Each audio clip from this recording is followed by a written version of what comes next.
bonsoir à tous, à toutes. Bienvenue à ce commentaire de 32e dimanche du temps ordinaire.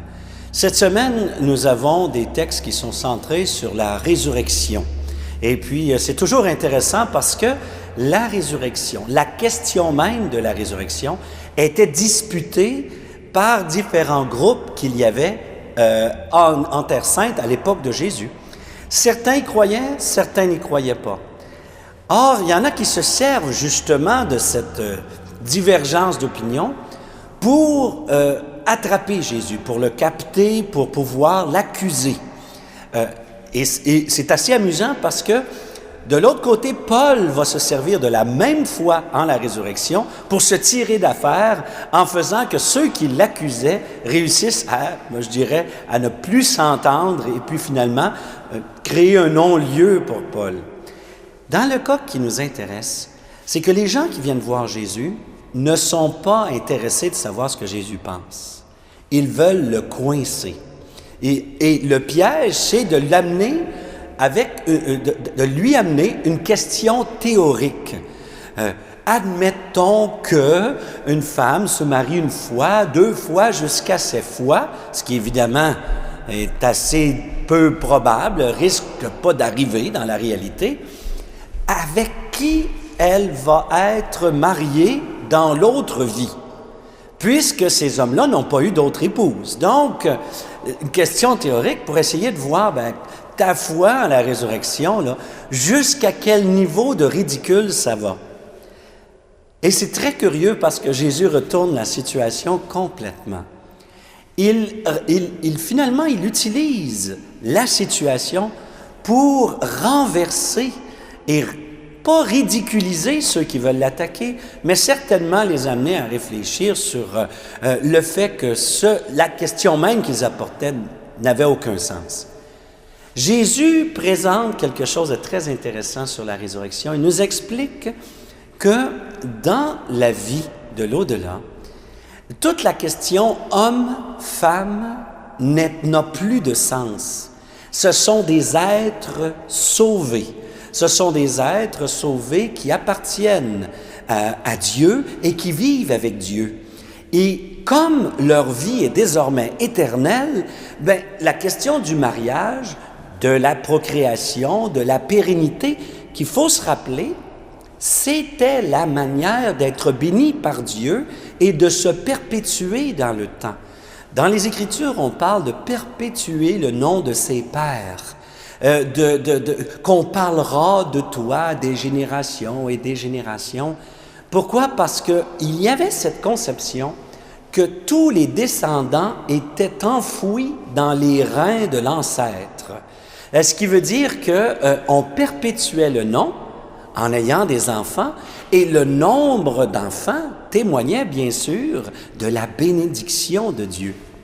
Or, le texte nous renverse la situation parce que dans ce texte-là, Jésus nous parle que notre destinée à nous, ce n'est plus une vie sur terre avec, parfois, j'ose même dire qu'il y a un petit peu une caricature dans les ouvrages de certains groupes qui existent, qui fructuent autour de nous, où est-ce que la vie éternelle, finalement, c'est tout le monde mène une vie un peu bourgeoise. Tout le monde a une femme, 3 enfants, 2 chiens, un Jeep, une maison, plutôt bourgeoise. J'aime dire que leur ciel ressemble un peu à un film de Walt Disney.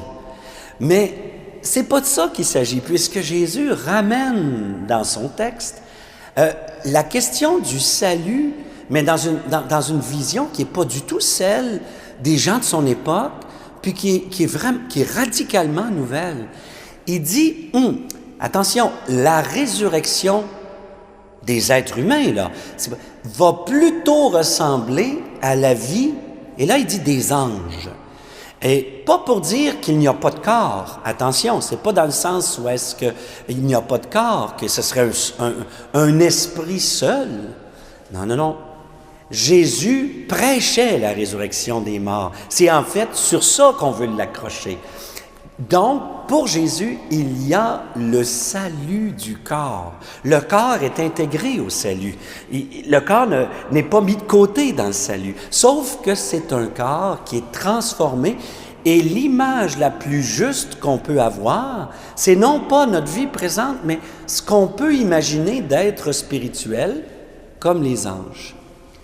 Ce qu'il faut comprendre aussi de toute cette foi en la résurrection, c'est qu'elle appartient à un courant qui est apparu plus tard dans l'histoire d'Israël.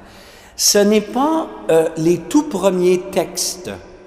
Non, les tout premiers textes, et jusqu'à l'époque de David, on croyait en une belle vie, une longue vie bénie par Dieu. Alors, la belle et longue vie, prospère, bénie par Dieu, c'était elle qui était la belle vie de Dieu, en compagnie de Dieu. Mais on va voir apparaître avec les prophètes, ils laissent entendre quelque chose, mais surtout, le prophète Ézéchiel, qui avec sa célèbre vision du chapitre 37, va parler du peuple. Quand Ézéchiel en parle, il parle du retour ou du fait que le peuple de Dieu va être rassemblé des quatre points cardinaux et le peuple va être restauré par Dieu. Alors l'image qu'on a, ce sont les os qui se remettent ensemble, se réalignent et ensuite la chair arrive, mais l'armée ou le peuple ne bouge pas encore. Le souffle arrive et le peuple se met à bouger.